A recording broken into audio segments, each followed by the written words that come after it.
Calling all white people. When were you told you couldn't empathise with people of a different colour? Remind me when you were informed that you, if you are that colour, realised there was no way you could understand how a non-white person would feel. If you consider this a heap of offensive non-PC cobblers, then welcome to my world. Apparently, the horrific tragedy that was the Grenfell Tower blaze revealed a ghastly, racist, hidden undertone in this country. Consequently, the judge who will oversee the inquiry into the tragedy must be sacked for the crime of being a man, being white, and having not grown up on a council estate. This is nonsensical. Justice is blind. The right person must be in charge of this inquiry, regardless of gender or colour.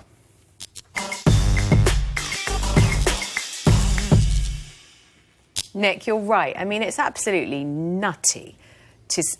You're speaking as a white, middle-aged male. Yep. And the idea that a white, middle-aged male can't do a job for which he's been assigned because he's a white, middle-aged male is absolutely ludicrous. There is an issue, I think, to do with the consultation with the residents, and they were promised that they could have some input into which judge was going to lead this. And apparently that didn't happen. But apart from that, you know, I'm afraid they don't have a leg to stand on. David Lidington, I think he's the Justice Secretary, although things change all the time in politics at the moment, so we can never be sure who's doing what job. But that's actually my next point, which is, if people are appointed to do a job, right, remember the child abuse inquiry, they have to be left to get on with it, not have themselves cut off at the knees before they can get their feet under the desk. I don't know why you're being so reasonable, Rachel. What Nick said was one of the most nonsensical things I've ever heard uttered on this programme. Wow, that takes some doing. And I say that knowing that is a strong statement. Can I interrupt in 2 seconds? Then please let me. I want to hear what you have to say. Please. Nick, I'm presuming you're talking about what David Lammy said, aren't you? Can we have a look at his comments? Okay. Yeah, sure.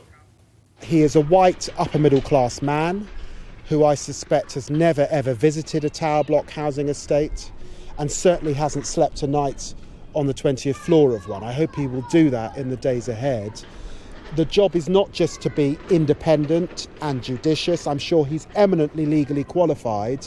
Of course he is. It is also to be empathetic and to walk with these people on this journey. It's extremely unfair, Nick, to label what the residents, the survivors of Grenfell Tower want based on what David Lammy said. David Lammy has his own opinions, some of which I agree with. I think I understand the spirit with which he's speaking, and I think having confidence in the way an inquiry works, as Rachel said, is very important. The child abuse inquiry is a great example of one they completely messed up. But what the survivors of Grenfell Tower want, the removal of the judge is one of their demands, but it's not the main one. There are 12 There requests. are 12 demands, you know, and they range from wanting the expert panel who advises the judge to understand the conditions of living in a tower, to come from diverse backgrounds. They want better terms of reference of the inquiry to make sure it looks But I'm talking about none of that. I'm talking about Sir Martin. To characterise this as saying that nobody has any confidence in a white man to sit on that's that's nonsense. But they don't. The Grenfell survivors don't. No, but the Grenfell survivors support that request that he should go. Based on what? That is not based on him being a white man. Well, and I actually happen to agree with you on this. Okay. I happen to agree. I have a lot of confidence in our judiciary, and I think it's simplistic to say that just because somebody hasn't come from a certain background, they can't do a good job. I think it's offensive. I agree with you on that point, but I think that this reflects some deeper problems in our system. One of which is we're here to find out why a tower block went up in flames, right?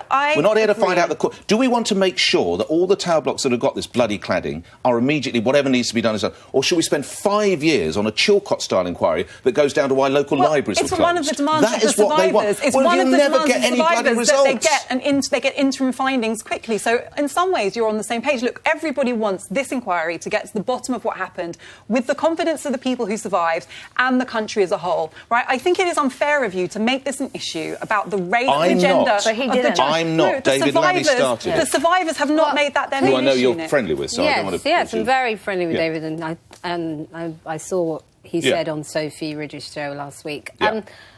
It's funny, you know, before all of this started, I actually had never heard of this judge, and my view was, you know what, let's see how he performs. Let's give him the benefit of the doubt.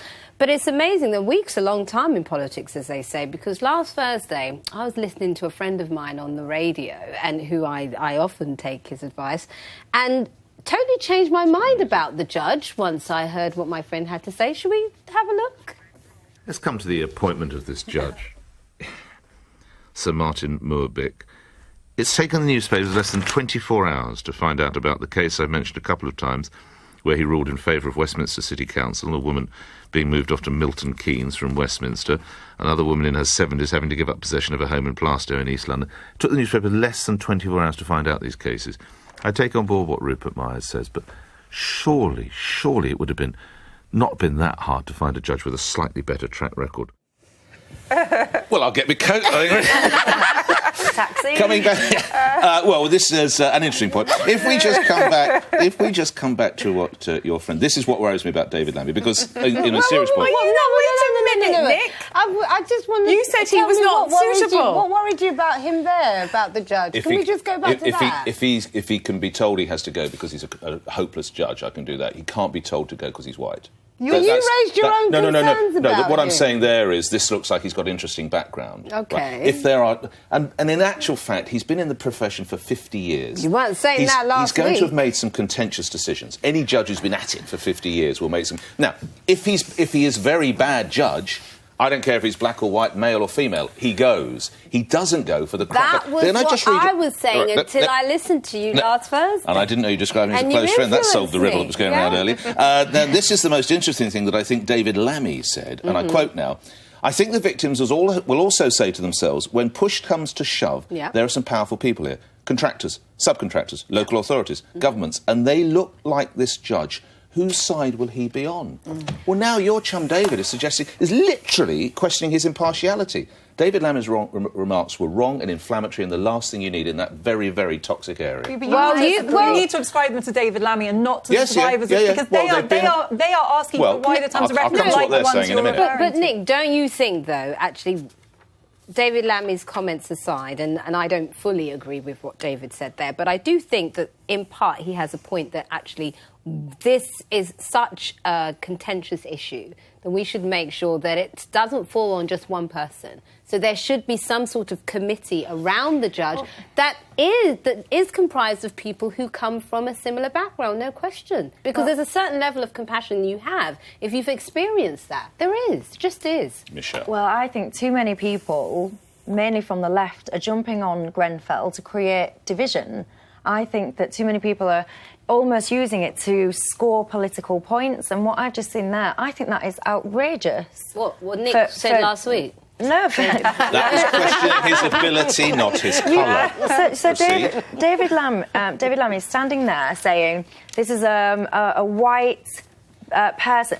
What's the colour of his skin got to do it? If somebody stood forward and said, this person is not suitable for the job because he's a black man, there would be absolute outrage. So my point, but my point is that that to me is another example of people trying to use something that is a horrific tragedy to whip up hatred and division, and I think it's appalling. What are you grateful for? I've won this 5-0. I don't agree with Michelle. You don't agree with what I said. What I don't agree with is you reversed and said if it was a black man and they said he couldn't find on white issues, that wouldn't happen because there are so few black people in our judiciary that the chance of happening. No, I'm not saying, and I've just said that I actually agree with you. I don't think he should be removed based on his race or his background. Do you not think it's disgusting to stand up and say because he's a white man? I don't think it's disgusting, Michelle. It reflects a society in which black people feel underrepresented at every level of the establishment, and it affects confidence. But this isn't just about race, though. This is about class and privilege as well. And the other it's about an inquiry as to why that's separate to this. We've got to stop the tower other blocks reason going on. I disagreed with Michelle is that I don't think people are using this to create divisions. These divisions exist. People who live in social housing already feel marginalised. It's not that someone just jumped on the Grenfell Tower tragedy and created a sense of marginalisation that wasn't there. The logical extension of what you're saying and what David Lammy is saying, that you can only have people adjudicating on an issue in which they have personal experience. And they've lived it, as he said, that he's lived in a tower block, and that is completely So a judge who's hearing a rape case has to be a rape survivor? And Rachel, I agree with you. I do not think I don't fully agree with David Lammy's comments at all, but I do think there should be some sort of commission that is full of a diverse group of people who do have some sort of experience. I actually don't think that I'm afraid to say with all compassion, and Grenfell Tower is 300 yards from my house, with all compassion and sympathy for them, I don't think they should draw the terms of this inquiry either. Okay. Because they are. Why should they? This is. Well, they we are have talking to find about why out. local libraries were closed. I mean, Exactly. we will never get a result. Well, Nick, literally. Nick,